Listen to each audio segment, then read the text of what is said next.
പാകിസ്ഥാന്റെ സൈനിക മേധാവി അസീം മുനീർ അദ്ദേഹം പുതിയ പദവിയിലെത്തിയതിന് ശേഷം, അതായത് ചീഫ് ഓഫ് ഡിഫൻസ് ഫോഴ്സ് എന്ന് പറയുന്ന പുതിയ പദവിയിൽ ഭരണഘടനാ ഭേദഗതി അടക്കം നടത്തിയിട്ടാണ് അദ്ദേഹം ആ പദവിയിലേക്ക് എത്തിയത് എന്നുള്ളത് നമുക്കറിയാമല്ലോ.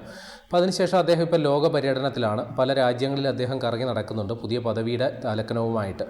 ഇതിൻ്റെ ഭാഗമായിട്ട് അദ്ദേഹം അമേരിക്കയിലും എത്തുന്നുണ്ട്. അത് വലിയ വാർത്ത നേരത്തെ ആയിരുന്നു. കാര്യം അമേരിക്കയിൽ അദ്ദേഹം പോകുന്നത് നമ്മുടെ ഗസയിൽ പാകിസ്ഥാൻ സൈന്യത്തെ വിന്യസിക്കുന്നതുമായി ബന്ധപ്പെട്ടുള്ള ചർച്ചകൾ നടത്തുന്നതിന് വേണ്ടിയിട്ടാണ്. അപ്പോൾ അത് വലിയ വിവാദമായിട്ടുണ്ട്. കാരണം ഗസ എന്ന് പറയുന്നത് ഫലസ്തീനികൾ എന്ന് പറയുന്നത് മുസ്ലിങ്ങളാണല്ലോ. അപ്പോൾ അവരെ നിയന്ത്രിക്കുന്നതിന് വേണ്ടിയിട്ട് പാകിസ്ഥാൻ സൈന്യം ഇറങ്ങുകയോ, അതാണ് ചോദ്യം.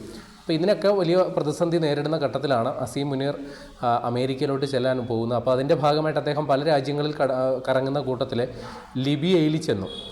ലിബിയയിൽ ചെന്നിട്ട് അവിടുത്തെ സൈനിക മേധാവി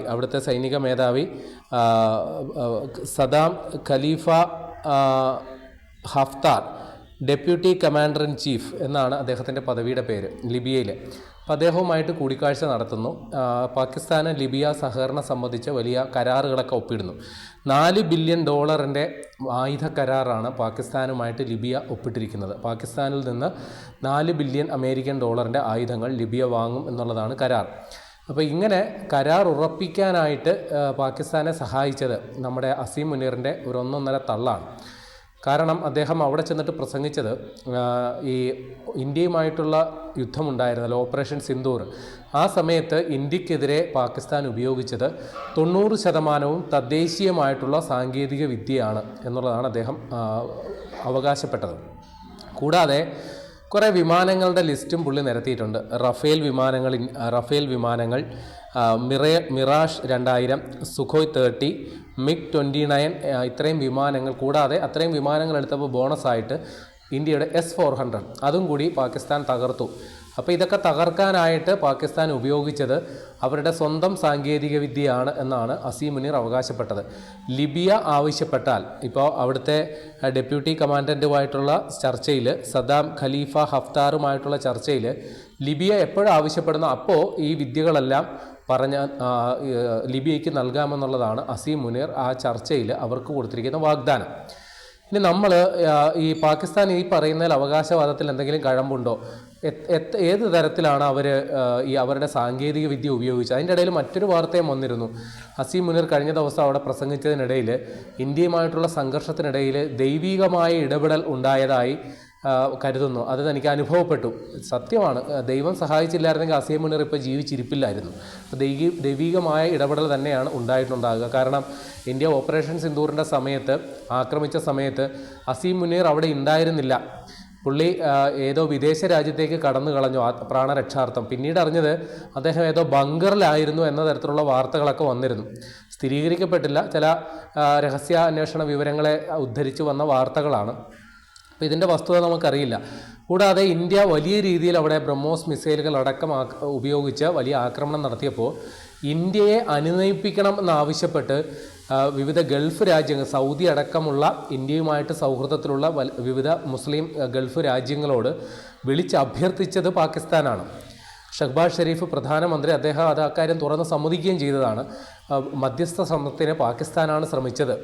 അല്ലെങ്കിൽ ഈ ഇന്ത്യയുമായിട്ട് ചർച്ച ചെയ്യണമെന്ന് അമേരിക്കയോട് ആവശ്യപ്പെട്ടത് പാകിസ്ഥാനാണ് എന്നുപോലും അദ്ദേഹം തുറന്ന് സമ്മതിച്ചതാണ്.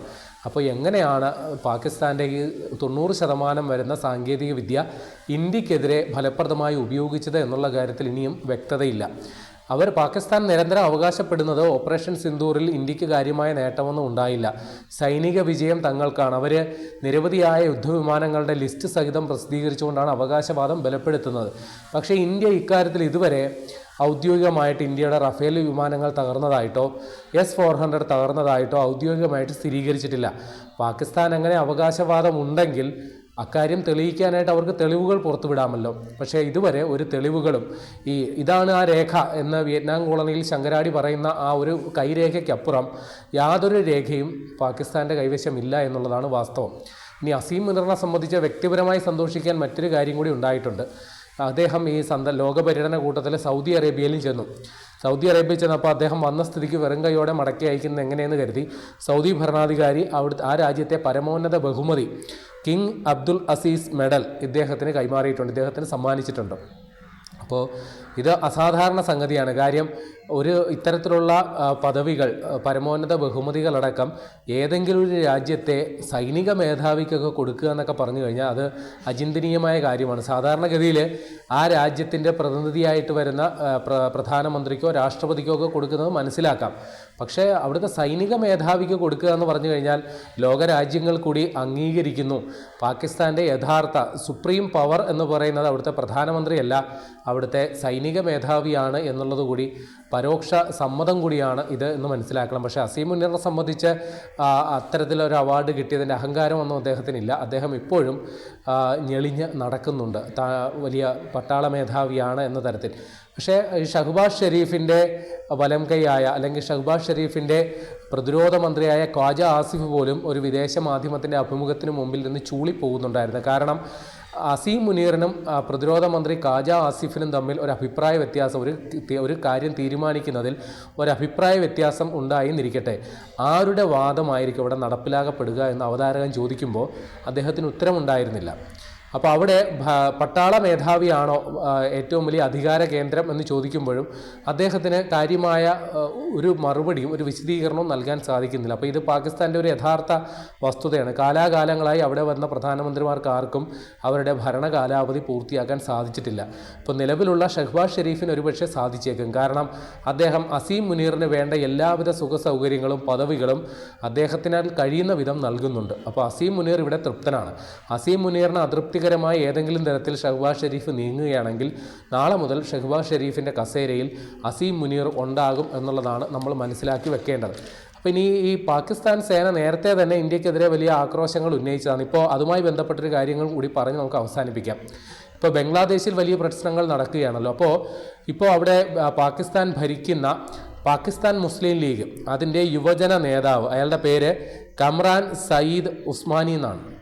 അപ്പോൾ അദ്ദേഹം ഇപ്പോൾ ഇന്ത്യക്കെതിരെ വലിയ ഭീഷണി മുഴക്കുകയാണ്. ഈ ബംഗ്ലാദേശിൽ വലിയ പ്രശ്നങ്ങൾ നടക്കുകയാണല്ലോ. അപ്പോൾ ബംഗ്ലാദേശിനെ അസ്ഥിരപ്പെടുത്തുന്ന തരത്തിൽ ഇന്ത്യ അവിടെ ഇടപെടുകയാണെങ്കിൽ, ബംഗ്ലാദേശിനെ സമ്മർദ്ദത്തിന് കീഴ്പ്പെടുത്തുകയാണെങ്കിൽ പാകിസ്ഥാൻ വെറുതെ നോക്കി നിൽക്കില്ല. അദ്ദേഹം പറയുകയാണ്, പാകിസ്ഥാൻ ജനതയും പാകിസ്ഥാൻ്റെ സൈന്യവും പാകിസ്ഥാൻ്റെ മിസൈലുകളും അത്ര ദൂരത്തല്ല എന്നുള്ള കാര്യം ഇന്ത്യ ഓർക്കണം എന്നാണ് അദ്ദേഹത്തിൻ്റെ ഭീഷണി. ഏതെങ്കിലും തരത്തിലൊരു ദുഷ്ടലാക്കോടെ ബംഗ്ലാദേശിനെ നോക്കിക്കാണുകയാണെങ്കിൽ പാകിസ്ഥാൻ സേന അല്ലെങ്കിൽ പാകിസ്ഥാൻ സൈനികപരമായിട്ടുള്ള മറുപടി ഇന്ത്യക്ക് നൽകുമെന്നൊക്കെയാണ് അദ്ദേഹം തള്ളിവിട്ടിരിക്കുന്നത്. ഏതായാലും അസീം മുനീർ വരുന്ന ദിവസങ്ങളിൽ തന്നെ അമേരിക്കയിലേക്ക് ചെല്ലും, ട്രംപിൻ്റെ കാലിൽ വീഴും എന്നുള്ള കാര്യം ഉറപ്പാണ്.